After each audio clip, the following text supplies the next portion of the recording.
Hello, everybody, and welcome to the Tatiana Show. I'm joined today by Jeffrey Tucker and, of course, my co-host Josh Shigala from Voltoro.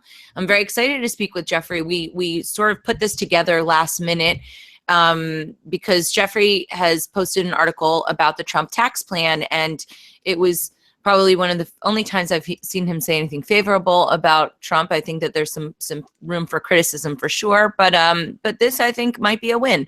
Although we'll see, what Jeffrey has to say about it. Jeffrey, thank you for joining us today. It's a pleasure to be here. Great. So for people that don't know you, do you want to give a little bit of background? You're working with Fee right now, and you also have Liberty.me where we air the show. Right. Anything else people should know about? No, that's about it. I've doing Fee, and yeah, you can just, I don't know. Yeah, I write every day. Oh, yeah. Well, you've been getting a lot of great pieces and going viral for sure. So I'm feeling good these days because I have pretty good reason to believe the Pope came after me directly. I think that's so funny. You told me that. Without naming me in particular, but the way he structured his criticisms, this seems to be directed against my latest book in Spanish. So, so it's fun. I don't know for sure, but I can't imagine anybody else who would apply under his criticism. So it's fun to be criticized directly by the Pope. Yeah, I hope the Streisand effect really kicks in there. So it's fun, and actually, I responded, with an article, and this article was reprinted, in dozens of places almost immediately, and then it got translated to Portuguese and Spanish and several other languages, and it's really made a big impact around the world. So wow, that's great. What's the name of the article that you wrote? It was about how it was called the Pope has forgotten the grand libertarian Catholic tradition, and really all I did is not say that Catholicism really is truly libertarian, which it's an implausible claim, right? But what I did was I pointed out the Church is capable of speaking in libertarian language, and has variously in its history, and I quoted everything from statements from St. Thomas Aquinas back in the 13th century up to 1965's Declaration on Religious Liberty, where the basic principle is that the state should not intervene in people's lives except to the extent that it's protecting people in their core rights, not stolen from and not to be murdered. I mean, and that's it. And so I quoted a lot of statements to this effect and said, look, this shows that libertarianism isn't some heresy. In fact, when the church wants to make a persuasive case about something, it's always using libertarian. Don't hit and don't steal, right? I mean, it's the base of the non-aggression principle. Right. And St. Thomas is actually really interesting. He says because the question is, what should the state do to protect virtue? And he said, look, it shouldn't do anything that is unenforceable.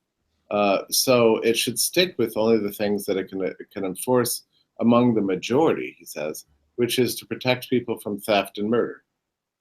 Without thieving themselves. Right. Damn it. That's so hard. Right. And so it's really obvious. Now, of course, St. Thomas doesn't apply this consistently, because later on in the same book, he's asked, is it permissible to burn heretics? And he says, well, of course it is. Oh, God. Wow. Amazing. But, there you go. That's the 13th century.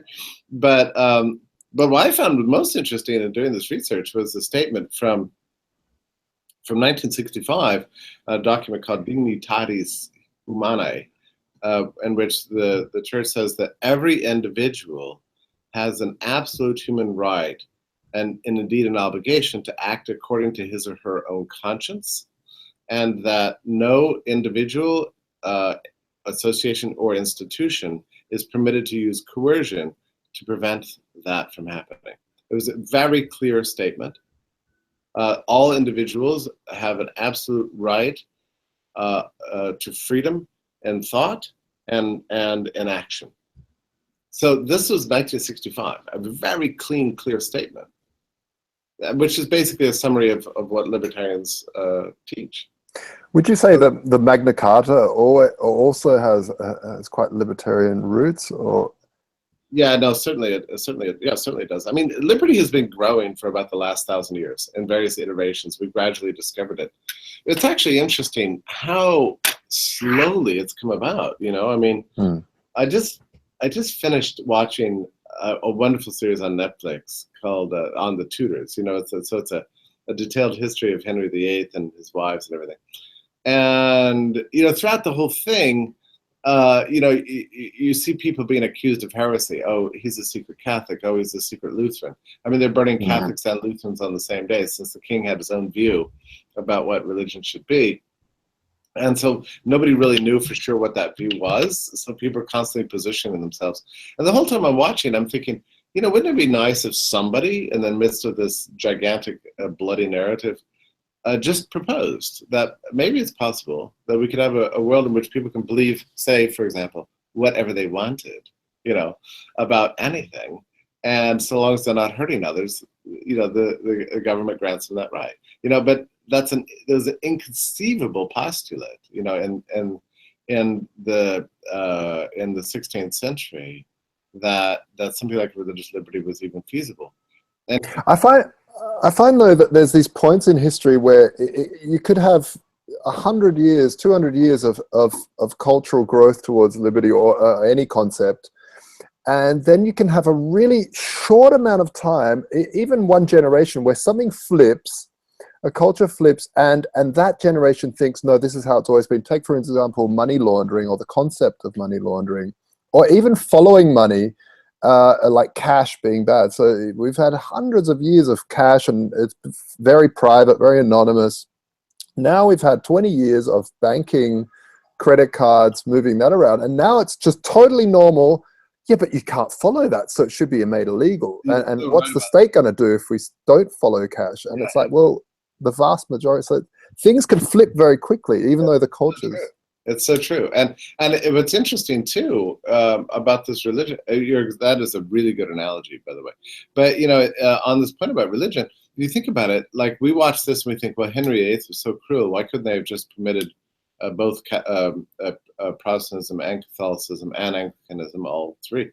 But it wasn't until something like the 1880s, during which time the English government even legalized the Catholic Church in Great Britain. I mean, isn't that extraordinary?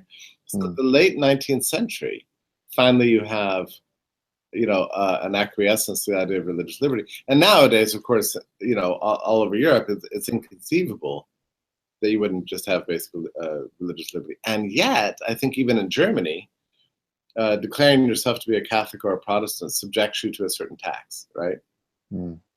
So, which is not even something we can even imagine as Americans.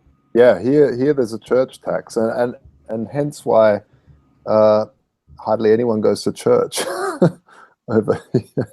It shrunk a lot since the church tax. Yeah, you tax something, you get much less of it. Yeah. Which you think would be rather obvious. It's obvious to us, but apparently it's not very obvious to a major part of major numbers of people in the world. It's actually a scandal. I mean, this leads directly to the subject of Trump's tax proposal, because part of the proposal, and I think it's really the core, is it reduces corporate business taxes from 36% down to 15%.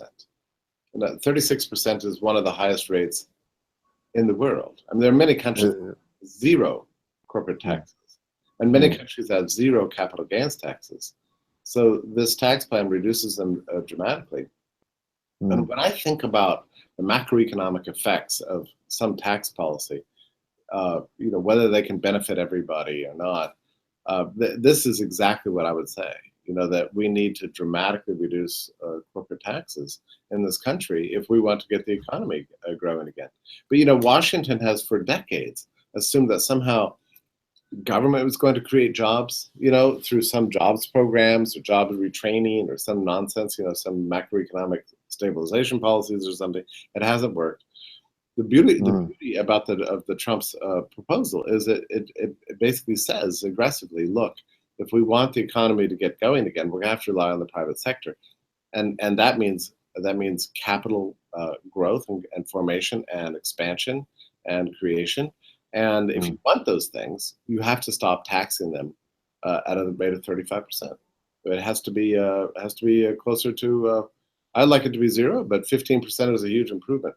Well, it needs to compete with the rest of the world. Like you said, there's so many countries that are now capital gains tax or corporate taxes are a lot smaller, and now the workforce, well, startups in general are very, very light, very easy to move from jurisdiction to jurisdiction, and regulatory arbitrage or taxation arbitrage is a major decision catalyst for a lot of startups to say, well, you know, it's 0% in Gibraltar, so I'm going to move there for a while or whatever. Oh no, right. I mean, capital is increasingly digital, and it can move anywhere. And this is a major reason why the U.S. I mean, the U.S. is like on a suicidal path from an economic point of view. I mean, did you see the GDP numbers that came in from the first quarter of this year? No. I mean, 0.7% annualized growth. I mean, that is approaching recession. Stagnation. Yeah. I mean, that is, and Trump can go on all he wants about the great jobs he's creating here and there. It's nonsense. The hard data, you can forget these anecdotes. The hard data is showing that we're on the road to disaster. I mean, if Washington can't act in the face of this kinds of evidence to do something that would be good for American life and the American economy, I just don't know, you know, if there's any sense left in Washington. And Well, I think the notion of governments creating jobs needs to be tackled front on, because there's a notion of, I mean, if that's true, if the government does create jobs, then give everybody a spoon and tell them to dig a massive hole and get paid for it. I mean, there's no point in the government even creating jobs. They just need to get out the way, really, and build a nice environment for people to come in and create. That's all. And you have to, and here's the other thing, the Congressional Budget Office cannot run this new tax rates through some sort of formula and tell you precisely what's going to happen. What we have to do is create an environment of freedom in which people are not penalized for expanding their businesses, hiring new workers, innovating new products. And this freedom creates, you know, new opportunities and surprises. And you have to really, it's like almost like an act of faith. You have to say, let's get out of the way and just let business do what business does best. And I think if this tax proposal went through, which, as I say, is not perfect, but I think that we could be seeing the U.S. economy grow 3, 4, 5%, and by next year. I think that's how dramatic it would be. There is so much pent-up entrepreneurial energy in this country, so much uncertainty about the future, and so much frustration. People are just extremely cautious about doing anything. And this would change everything. I'll tell you, there's something else that's remarkable about this proposal. I really like it. Because, you know, the left always says about every tax cut, oh, this is designed to benefit the rich, right? But Trump's people very wisely put in an increase in the standard deduction. So in the U.S., every individual can write off a certain amount of the individual taxes. So right now, I think it's something like $6,200. When you fill out your tax return, you can either itemize your deductions, you know, name the one by one, which is things like how much you gave to charity or how much you're paying in interest on a mortgage loan, or you can just take the standard deduction, which is $6,200. Today, a lot of people itemize because that's $6,200 is lower than what the deductions would otherwise be. This tax proposal massively raises it for individuals to, I think, 16,000, or it's maybe 15,000, or for couples, 32,000. So that means, like, for couples, the first $32,000 of their income is completely tax-free, and that's a direct benefit to individuals, and helps to mitigate against this complaint that this is just a tax cut for the rich. So it's an absolutely brilliant proposal. And everybody I've talked to about this, like, how would you like your standard deduction to more than double? And it's like, oh, that would just be the most awesome thing ever. So that's what this proposal does. What is the process with this proposal? Because I haven't been seeing anything about it on the news. I'm hearing about this Colbert nonsense, which was out of control. You know, I can't believe he said that on camera. I mean, I get What making did a he joke. say? Oh, he made a fallacious joke about Putin and Trump. Yeah. It was very, very, very inappropriate. I mean, I understand using comedy to rag on the president. Oh, how edgy. Especially this one, so original. Although admittedly there is some material to work with. But yeah, I think that it was just beyond the pale. I don't even think it should be on network television, that kind of language. And to speak of the president in such a way is, I don't know. I mean, I'm the last person to give respect to the presidential office, but there has to be some modicum of decorum in all of this. Well, this is just part of the, everybody, they can't attack him on principle because they're not principled people. So it just ends up being a big personal attack. In fact, that's largely what the American media really consists of nowadays, is these big personal attacks on Trump. I'm not a fan, so I sometimes enjoy this stuff. And yet it's actually really stupid because it's not dealing with the substance. And you're right. So here you have a brilliant tax proposal, and there's been very little attention paid to it at all.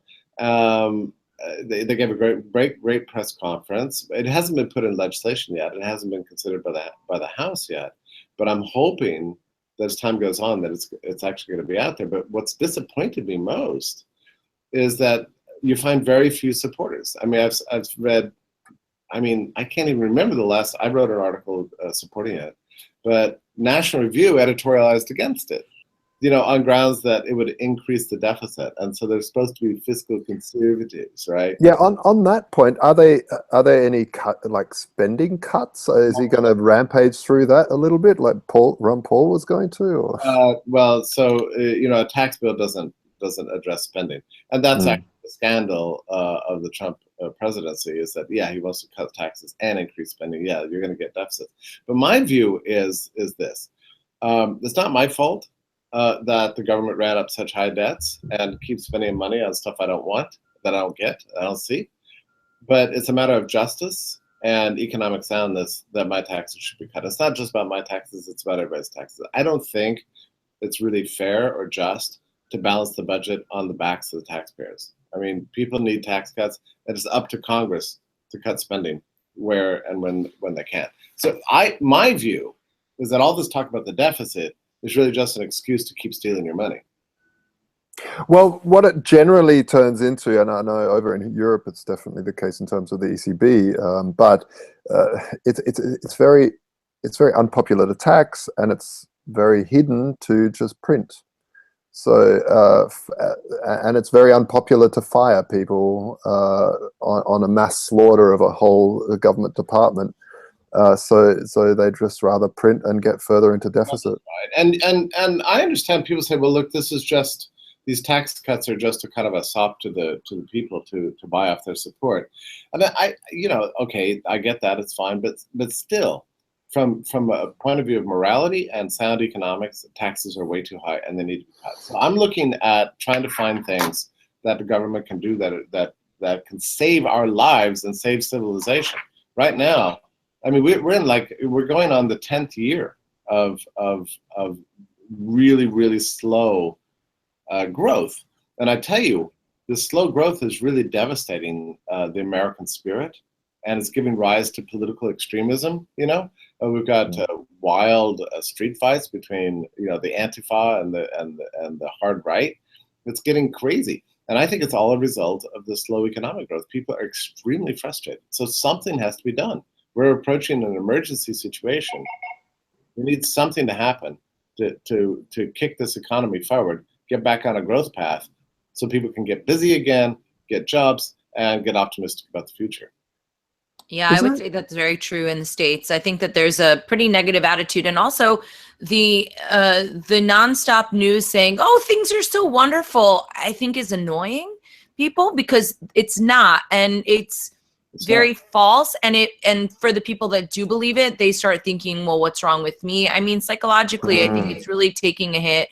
Making business decisions is much more difficult because of the uncertainty. So people maybe are able to maintain, but they can't make investments to grow everything. So I think it's pretty compelling, the tax plan. But at the same time, Trump is kind of off the wall with some of his other views in terms of bringing jobs back to America. But I don't understand that so well. Jeffrey, can you give me your take on is his role to try and bully or negotiate with businesses and have them stay here? Well, what is the benefit and advantage and whatever to that? He's got some kind of mercantilist, nationalist, protectionist ideology, which is inherited from some dopey thinkers in the 19th century. It's completely wrong and really mixed up, and actually very dangerous in an economy like ours. And this was a major reason why I was so alarmed that he got the nomination in the first place. I mean, you want to drive an economy to the depression these days? Yeah, start pursuing mercantilist policies. It's potentially catastrophic.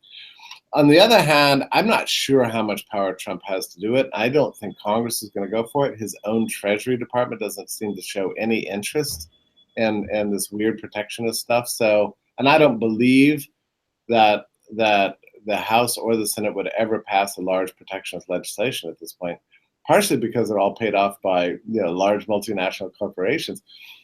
And the idea of taxing imports. Oh, this is another great thing about the tax proposal. So Paul Ryan, who's like the leader of the Republicans in the House, had floated the idea that he would have a border adjustment tax. And the idea of this is that goods that you import from Mexico or Canada or really anywhere would be taxed in whole, not just on the profits, so that the profitability of the company would be particularly associated with, like, if you import anything from Mexico, it would be taxed completely rather than adjust when your imports contribute to your own profitability. So it would have been really a disaster. And it was interesting because Paul Ryan floated the idea. And as people began to look at it, what you realize is that almost everything around you in the room where you're sitting is an import.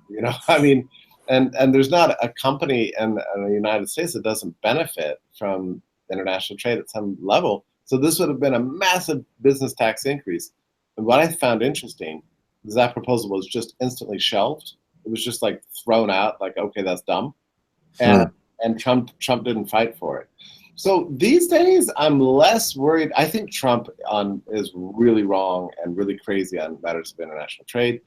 But my guess is that he's not a lone actor. He would need his own Treasury Department, the House, the Senate, the U.S. Trade Representative's Office, and a lot of economists. And everybody's screaming at him, don't do this. This is going to drive us into a Great Depression. My guess is he's going to pull back on it. So I'm not these days that worried about a trade war as much as I was, say, 3 months ago, something like that. I had a guest on a couple days ago, Ryan Dawson. I think he did a really great job. And, we were talking about foreign policy and what was happening in the Middle East. And obviously that's a very depressing subject because it's easy to feel powerless with these sort of, corporations that have all this power, and then government, they're all in bed together. He made the suggestion that people do phone banks and go in person to their congressmen or senators actually in DC and say to them, hey, this is my viewpoint, and sort of counter the, onslaught of pro-war lobbying that goes on. I have some doubts that this is actually effective because I just cease to believe in government as a solution, period. So appeasing to them is not really on my list of things. But I did think that actually had some weight. What is your thought? Is there any hope to be found with the situation that we're in? And what can people do besides spreading information and innovating? Do you think that there's any value to trying to talk to your representatives in any way? Maybe, but something like the Syrian conflict is so difficult to understand. I mean, it took me a very long time even to figure it out myself, and I feel like I'm only maybe 3/4 of the way there. You've got on the ground, very few people understand who's allied with whom. I have friends in the region who imagine that overthrowing Assad would actually give rise to a moderate Islamic state in Israel, something like an Egypt. I don't know how you can know that for sure. I mean, there's a lot of extremists on the ground who are opposing Assad. Assad himself is a brutal dictator, very similar to Gaddafi and Saddam Hussein. But we know what happened in those cases. We threw out one bad guy and got millions of new bad guys. So I mean, I think this is very reckless, actually. I think the best thing for the U.S. is just to stay out entirely. And and Trump was, I think, better on this issue in the campaign than any of the other Republicans. His view was, let's let Russia, continue to manage the situation in Syria, and otherwise just stay out of it. And look, I don't like Assad. I think it's just grim. But the U.S. cannot fix every problem in the world. So yeah, peace is definitely a priority there. Well, but do you think that people's voices are actually heard, though? That's, I mean, we would all, I think, agree that non-interventionism is the and the message that preserving the peace, staying out of war is a really powerful message, and it's something that I think the left and the right can get behind, and I think it's in the interest of everybody to stay out of yet another ground war or any kind of shooting war in Syria. I mean, I can't believe that we're even talking about this, after basically a quarter century of war in Iraq, led to catastrophe. Well, I can, because it's not a catastrophe, right? It's a ground war where the elite can watch their little minions and watch the war machine bringing in profits, and it's not really going to affect them, right? You take on China, you take on Saudi Arabia, you start getting a lot closer to your own family, having some sort of kickback, some sort of right about corporate profits here. I was thinking about this bomb that Trump dropped in Afghanistan the other day, that the mother of all bombs, the Moab, Oh, that's ridiculous. That he just dropped on some terror cells, which, by the way, those terror cells, they're underground tunnels constructed by the U.S. government, by the CIA in the 1980s to support the Mujahideen against the moderate Soviet regime at the time. So, I mean, it's just so ironic, the U.S. bombing its own, tunnels that it made 30 years ago, So why did we do this? Well, the ex-president of Afghanistan, the U.S. installed president, who turns out to be a fairly decent, liberally-minded dude, said that the U.S. was just testing its munitions. That it just wanted to drop a bomb to test to see if it worked. Yeah. Message to the reason. Pretty expensive test. Yeah, expensive test, and they get to have fun. They get to play their war games. So he said that the U.S. has chosen Afghanistan as a kind of a least cost way to just test its newest bombs, which sounds about right to me. Well, from what I understand, he wasn't the first president to drop that bomb. That bomb was dropped by Obama, and it was maybe even dropped by George Bush as well. So it wasn't a new thing, although I guess it does create new jobs. Got to go build another $1 billion bomb. It's embarrassing to me, and Americans sit by, completely, ignorant and unknowing and pretend naive about the range of the U.S. empire and its bloody effects around the world. It's very frustrating to me, because most Americans, when we think of America, we think of baseball and apple pie and our great founding fathers and backyard barbecues and that kind of thing. We don't think about a bloody global empire attempting to manage the world and bombing innocent civilians all over the place. And so it's very hard for Americans to even imagine that anyone in the world should not like us. That's just sort of who we are as a people. But well, it's very different than it used to be. People are pretty angry at Americans. The only time that they forgive me for my Americanness is A, when I pretend to be Polish, and B, when I say I'm from New York, because everybody loves New York.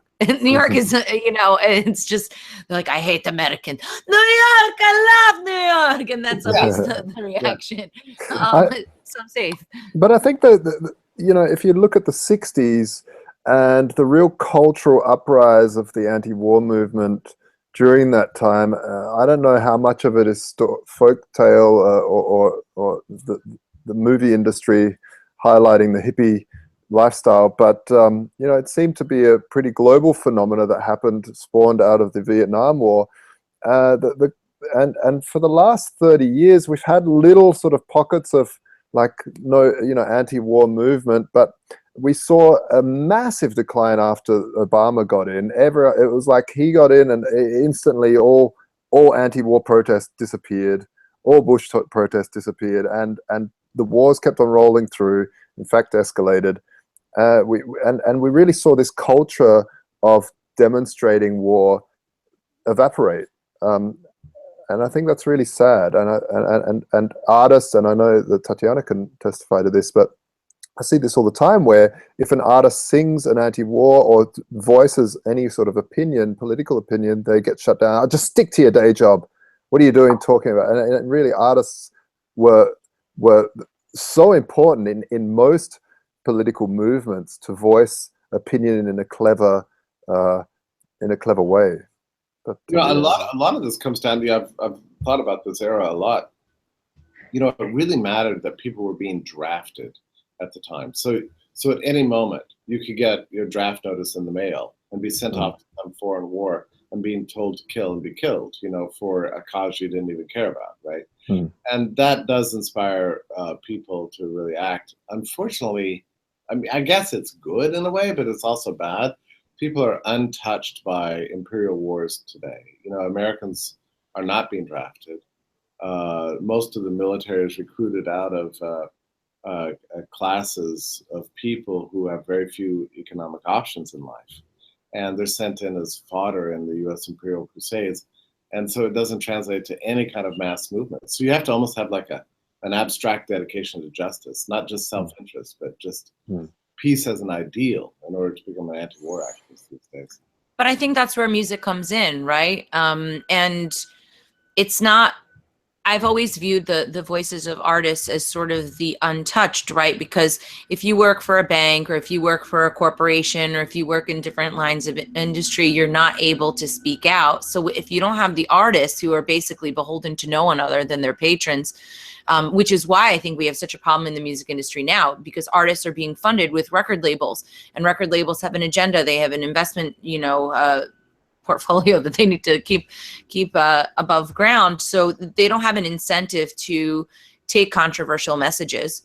And I feel a little bit, I don't know. I feel like it's not an accident that we have no anti-war music at all in the past 20 years when we've been at war. I mean, I can't name more than maybe a song here or there referencing it. And in fact, certainly you have not the opposite. even with musicians. Yeah, there's some artists that you see the film clips of herself. I've forgotten the artist. Oh, Katy Perry. That was Katy the most Perry shaving her head and getting all, I'm going to go that to was war. a disgraceful video. And I'm a big fan of Katy Perry, and that just devastated me to see that. It's shocking. Yeah. That does not represent, feminist power, very well. No, well, the whole message of the video was, this guy cheated on me. I'm going to go and blow some people up by joining the Marines. I mean, it was really, really revolting. It was actually one of the most sickening piece of art propaganda that I've ever seen. I was horrified by it. Did you see any widespread criticism of that? No, just in the liberty movement, really. Yeah. I don't remember. I don't really pay that much attention to Katy Perry, but this is important though, because if people are essentially getting their cues from artists, which they have historically, especially now with the celebrity culture, and we have artists that are acting in this way. I mean, look how many people came out for Hillary.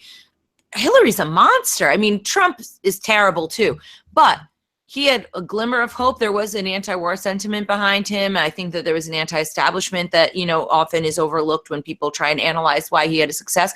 But Hillary is a monster, literally a monster. I mean, she cheated Bernie out of it, right? And then Lady Gaga and all the other idiots, they still showed up showing support for her. I mean, she takes money from Saudi Arabia where they barely let women drive cars.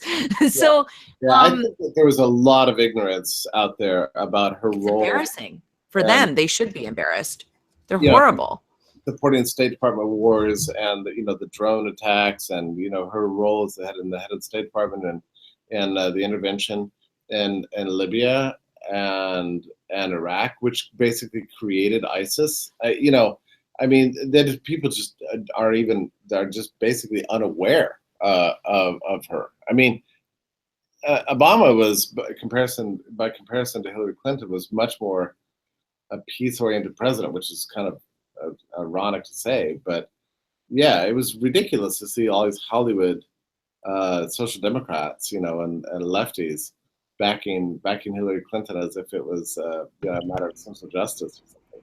Well, of course, and they also use the fact that she was a woman all day long. If you didn't vote for her, then you don't like women. It's ridiculous. This is what drives the chasm between the left and the right, because the rhetoric on the left from the media, I mean, look at Colbert, right? And all of them, it's fashionable to take only one position, and if you vary from it at all, you're immediately labeled a racist or this or that. And people don't see through that. It actually emboldens the racists, because they're, it's like crying wolf without a reason. And then all of a sudden, when there really is a racist, and people kind of look at that speech as okay, because it's a counter to this lunacy that's being shoved down our throat every day. Yeah, but I feel like, when we talk about this stuff, I feel by saying, and then she, Bernie Sanders got up and supported her and supported Hillary afterwards, and all this stuff. But really, I feel like we're taking wrestling serious. I feel like we're looking at a Worldwide Federation wrestling match and really talking about those characters and saying, and then he, smashed the guy over their head, and I get really upset about that, when really it's all scripted. Not saying that politics is all scripted, but it's all this. I really feel it's all this big show. Bernie gets screwed over by Hillary and then ends up endorsing her. Come on. And then Trump gets elected and betrays a ton of his own statements. Yeah. Like, she's going to prison. I'm going to take her to prison. I'm going to do all this. No. I'm pissed she's not in prison. I feel like lock her up was the best thing that ever happened out of that campaign. That and fake news. Fake news it made me weep tears of joy. The problem is that then the fake news people started applying that to alternative news, when in reality they've been the fake news all along. But I don't know. I can't gauge his. You got really involved with that whole campaign. I mean, I was never for Hillary, but I was definitely not for Trump. And I wasn't for Trump. I just thought he had something better than Hillary. Yeah. I didn't vote. Anyway, it's all history, right? I mean, we're dealing with a bigger problem, as you suggest, which is a sort of a deep state, permanent ruling class, that's holding on to its power. Despite massive opposition from the left and the right, in both Europe and in the United States. And I think something's got to give at some point, because the statist paradigm is not working for people anymore, and in every area, job creation, education, healthcare, Obamacare was an unbelievable disaster in the United States. I think today we should be seeing a vote on a bill in the House that actually, to my mind, is actually an improvement over Obamacare, even though it's far from perfect, and it's got a lot of terrible nonsense in it. It's actually better. It restores some modicum of competition to healthcare, and I think that's good. It takes us in the right direction. We've got to play the long game here. I don't think that the statist paradigm, government control of societies and economies and foreign policy, is workable for the long run. But it's just going to take a long time, and it's going to happen in not a linear flow. And we're going to see upheavals and pullbacks over the coming years. But really, if you look 10, 20, 30 years out, I think we're going to see dramatic transformation of the world, and it's going to mostly favor freedom. An interesting thing I learned yesterday was I met with my PR friend, David Waxman, and he was saying that a year ago, the market cap for, I really hope I'm not misquoting this, but the market cap for cryptocurrencies was $6 billion. As of Friday, 1 year later, it was $28 billion. That's really interesting. By yesterday, this is the really interesting part, it went up to $38 billion. So in the course of a weekend, It went up by 25%, the entire thing. Isn't that wild? It's amazing. I think it's the most exciting technological story of our time. I would say so. The invention of cryptocurrency and the fact that anybody can now make a currency and market it out there. If it's useful, if it's conducive to solving some human problem, it's going to gain value on the market. I think that is just absolutely extraordinary. Yeah, I mean, I do feel we're in a bit of an altcoin bubble where currently as little as it is, and it'll pop, but it'll get even bigger. I mean, it'll be far bigger than what it is now eventually. Yeah, but it's insane what's happening at the moment. It is, and the beautiful thing about technology is that it persists beyond whoever's happens to be in charge of the government. And in some ways, the rise of altcoins and blockchain technology is far more important than whether it's Trump or Hillary or whoever next, because these innovations are designed to really restructure the way we do, the way we engage each other, and the way we hold on to our property rights, the way we contract with each other, the kind of money we use. It's going to fundamentally reshape the relationship between the citizen and the state over the coming decades. I agree.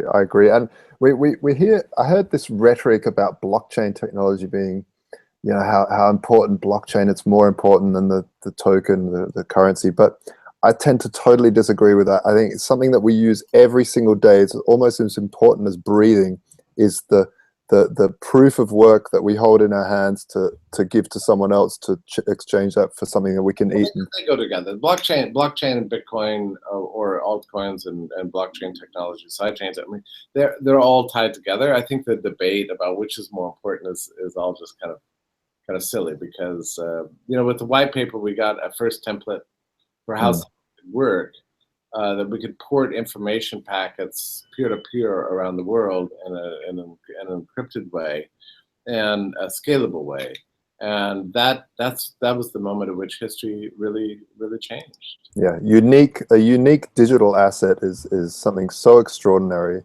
Yeah, it's absolutely mind-blowing. As much as I write about it, I still want to write about it more, because I think it's in some sense more exciting than any politics. What we need more than anything else is the state just to stay out of the way.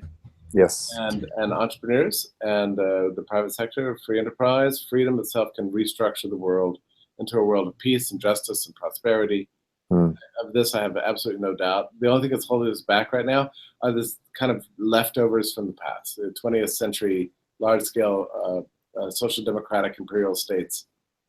Do you find that the ICO, because there's an interesting ICO bubble now, where someone will create some project that isn't even programmed yet, it's just an idea, and it's really well marketed, really shiny, and they'll sell, a tiny percentage and get millions rushing in.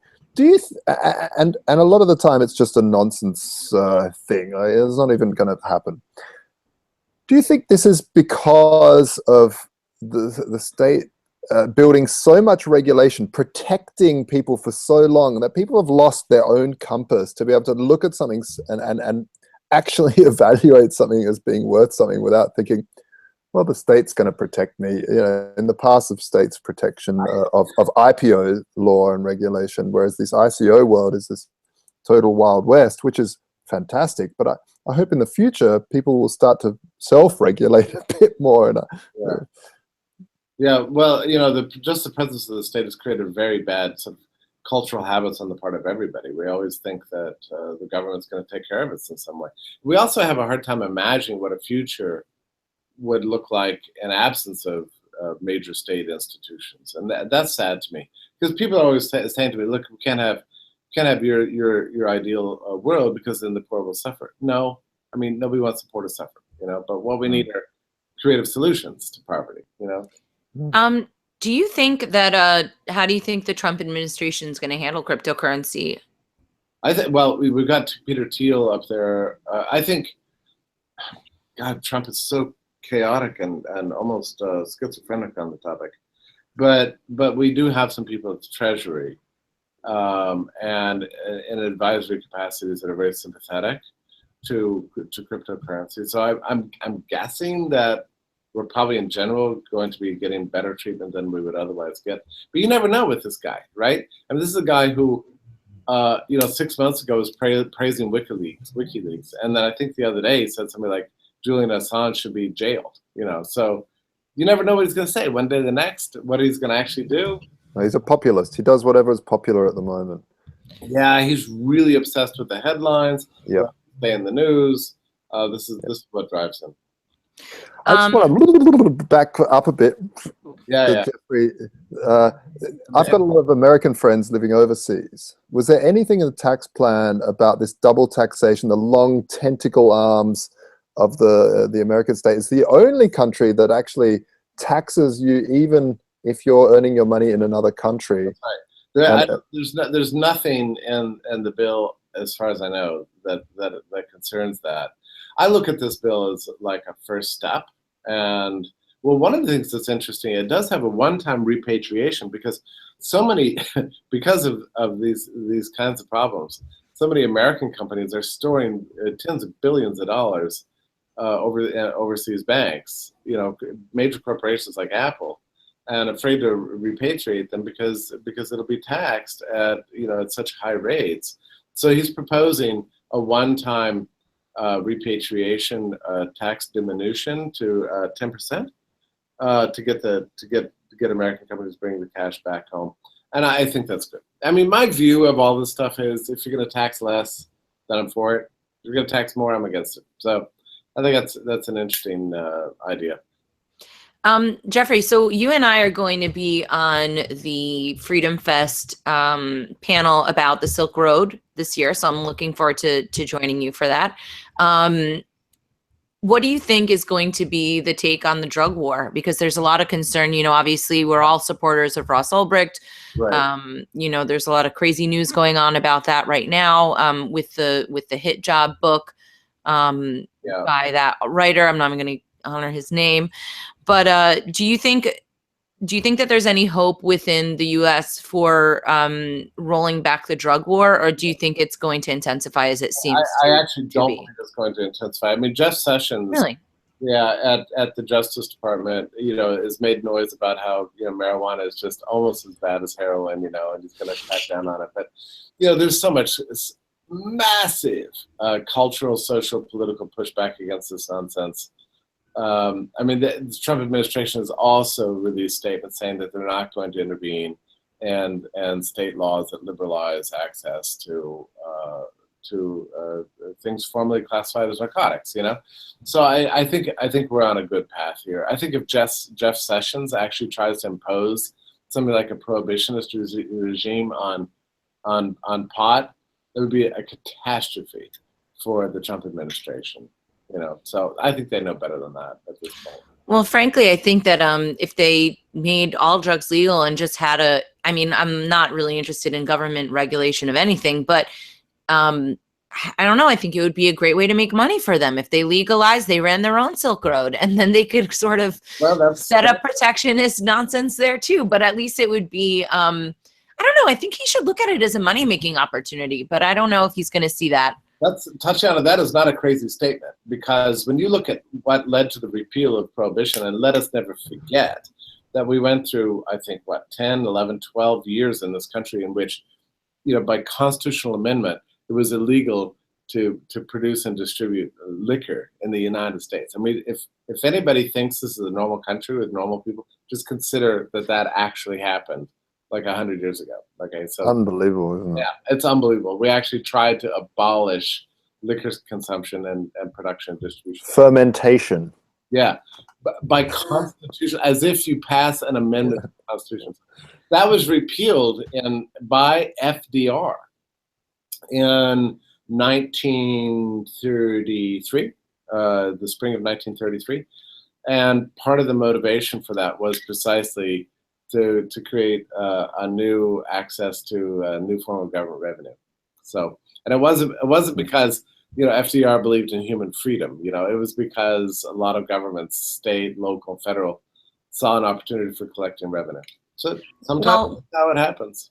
What was really wild, I went to, me and Lynn, we went to this conference at Harvard, a medical cannabis conference. And, even though I support legalization of all kind, as far as medical cannabis goes, I had a little bit of skepticism.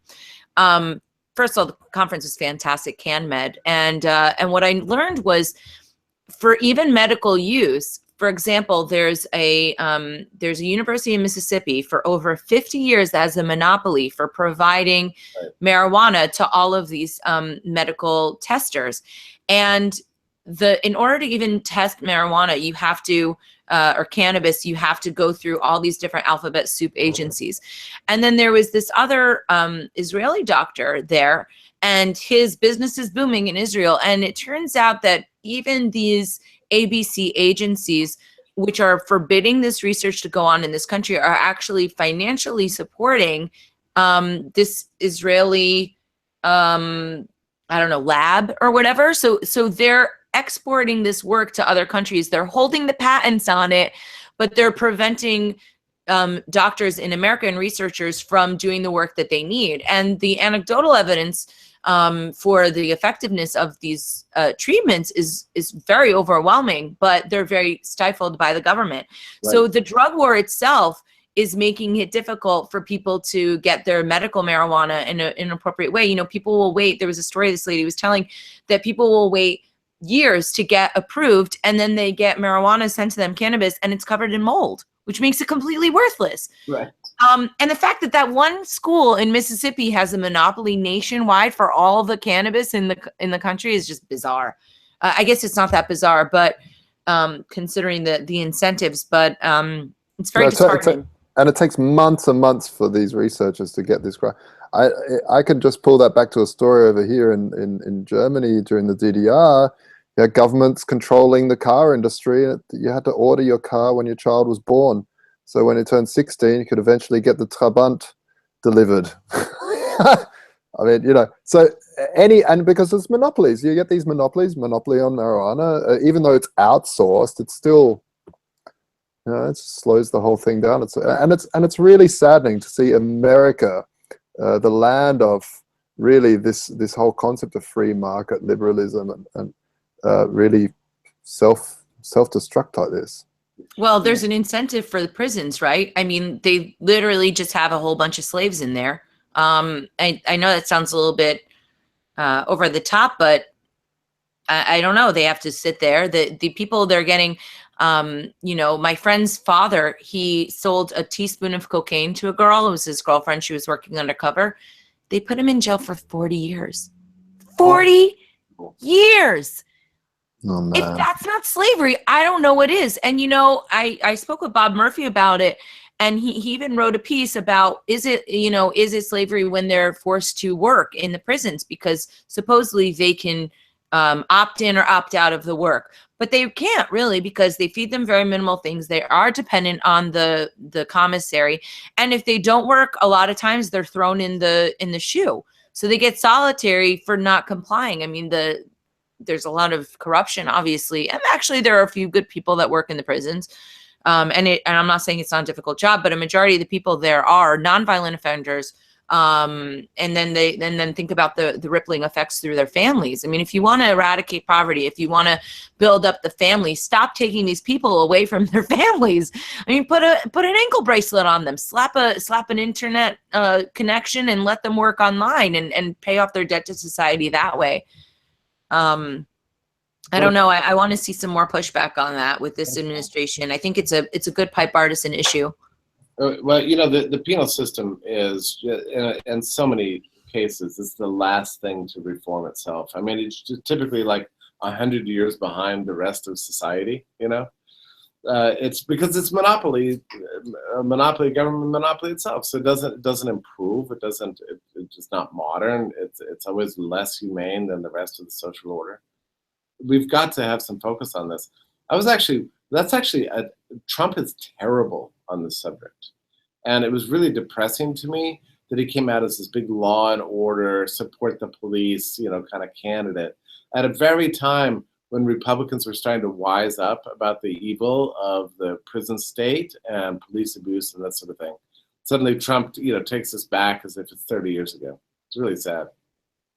Well, if he cares about popular opinion, I think that there's quite a groundswell among the artist community. I've been learning about it. Apparently at South by Southwest, which is a very large music festival in Austin, they had a panel with Snoop Dogg, Weldon Angelos, who I've spoken with, and he got, I think, 50 years for selling $350 worth of weed. $350 worth of weed, got 40 years or 50 years. And luckily he was released, but they have partnered with Coke Industries to do some pushback. And apparently there's a lot of hip hop artists that are very supportive of that. You know, we've got quite a lot of artists interested in Art for Ross, you know, using art to raise awareness, not only for Ross's case, but for the perils of the drug war. So maybe that cultural pushback will be a driver if in fact Trump is driven by popular opinion. I don't know if he is. I can't get a read on him really, because he takes a lot of bad advice and then sometimes he has good advice. He's just all over the map. You never know one day the next what he's doing. But I mean, the long-term trajectory of the drug war has not worked in any country in which it's ever been tried. So it seems like legalization. Oh, and speaking of Silk Road, and, you know, I haven't looked at the data recently, but as far as I know, dark market distribution of narcotics is at an all-time high. It's not as if the crackdown on the Silk Road did anything to stop it. Actually. No, not at all. It was an advertisement. Go online and buy your drugs here. Yeah. Without the moral compass of the Silk Road. Yeah, and the compass would get ever better if it were just completely legal. You know, it could become like a normal good. You know, like for sale on Amazon or something like that. I mean, this is where we need to be. We need to put a priority on peace and recognize that these kind of coercive tactics by the state are just cruel and unworkable and unsustainable. I was talking to a friend of mine from Holland, and I was asking him about what's it like to live in a place where it's been legal to possess and smoke marijuana for ages. And he said, the funny thing is, it's not cool. Like, yeah, maybe as a teenager, 16, it's cool to get high and smoke weed, but it's not really cool. It's not anything. It's not bad or good. It's not like, whereas in countries like the States or whatever, it's like this real sort of hip hop. Yeah, you got to, you know, if you're cool, then you smoke weed. And I just found it was interesting that over time, it's like, no, if you're stressed out, yeah, you smoke some weed or you don't or whatever. It's nothing. And so seeing that cultural change over time is kind of interesting. I think you're right. I mean, I'm certain you're correct about that. That its illegalization is what contributes to its popularity in the U.S. The same thing happened with alcohol prohibition. I mean, we didn't even have such things as cocktails until prohibition came along. It was the prohibition period that made alcohol consumption so popular and gave rise to the martinis and Tom Collins, you know, and all the cocktails we know so much were all invented in the prohibition period. It made liquor super fashionable and sort of the bad party thing to do, you know. Same things happened with pot. And I'm sure you're right. If it were illegal again, it would just become like a normal thing. You know, whatever. Yeah, it's the cool thing because it's illegal, I think. People, I don't know. People, when they hang out with musicians, I feel like they think that smoking pot is cooler because then there's that cultural thing, you know, right? Like people who, I'm going to stop there. Well, I tell you what though, it's so bad. I don't know how much you're familiar with like college culture and substance abuse, but it is totally out of control because it's not just pot and it's not just ecstasy and cocaine and LSD and heroin, all of which, you know, college kids just like love.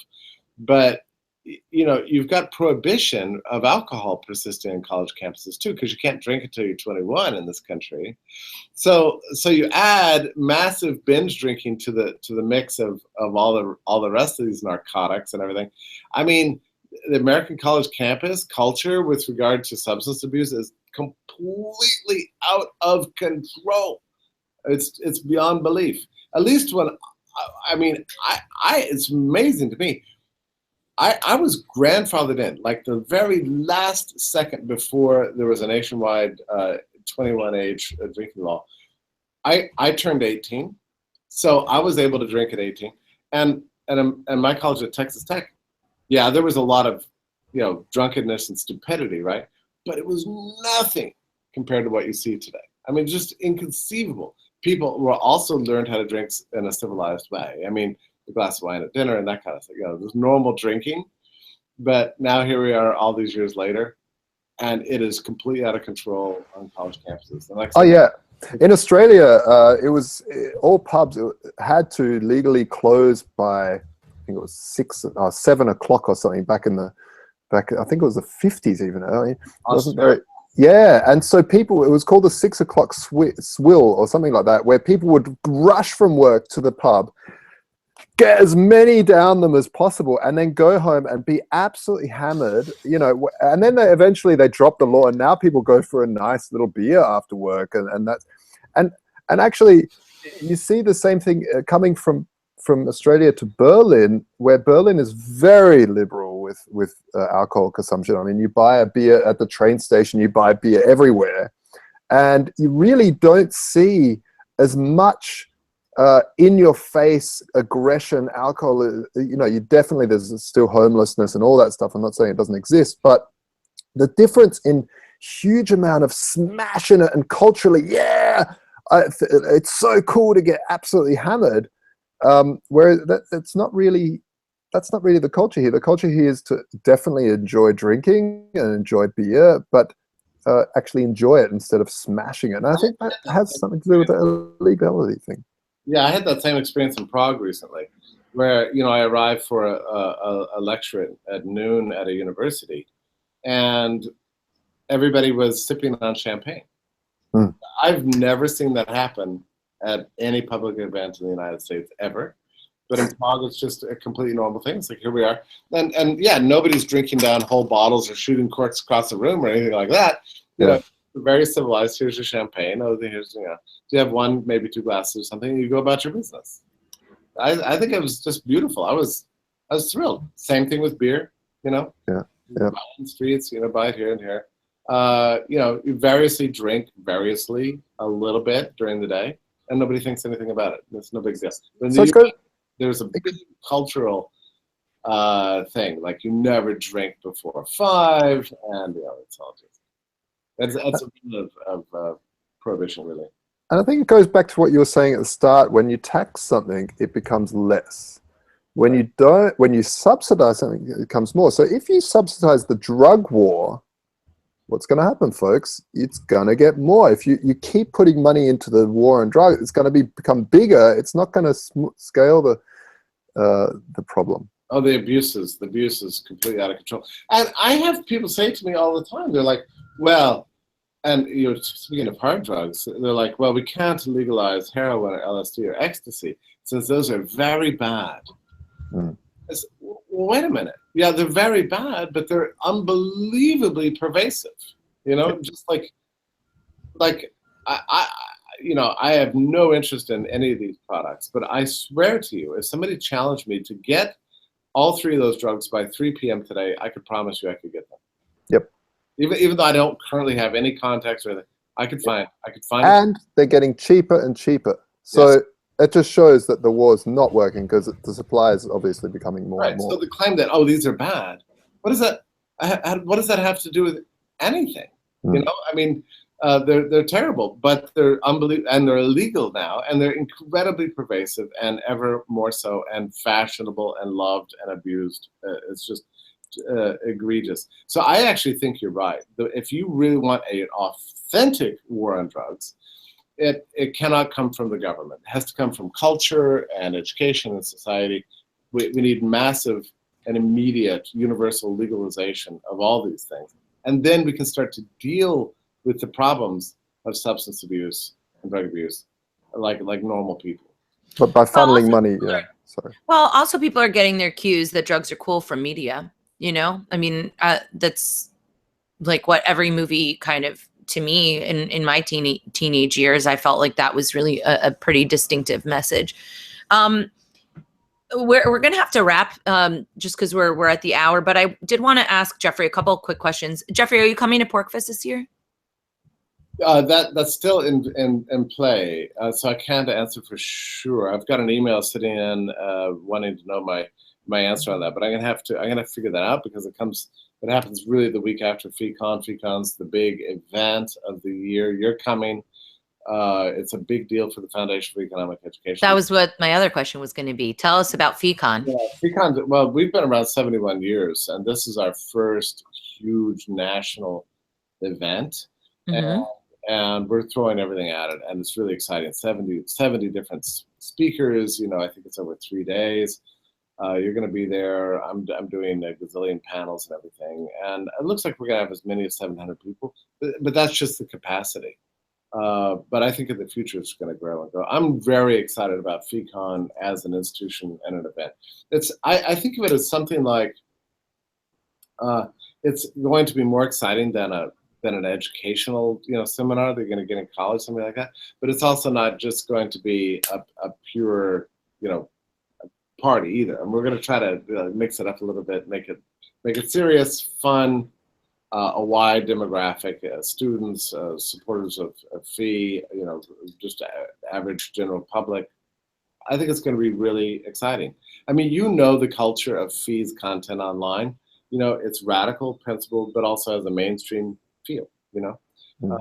We are aspiring to make the radical ideas of liberty become part of the cultural mainstream. That's really the idea. FeeCon represents a kind of conference version of what you read online. And I think there's a lot of people who want to be part of that. Well, I'm looking forward to singing for everybody. It's going to be fun. I'm going to have your favorite song, Skyline Pigeon, prepared. Great. So yeah, I have to send you the new album. Maybe I'll just give it to you when I see you there. Okay. Great.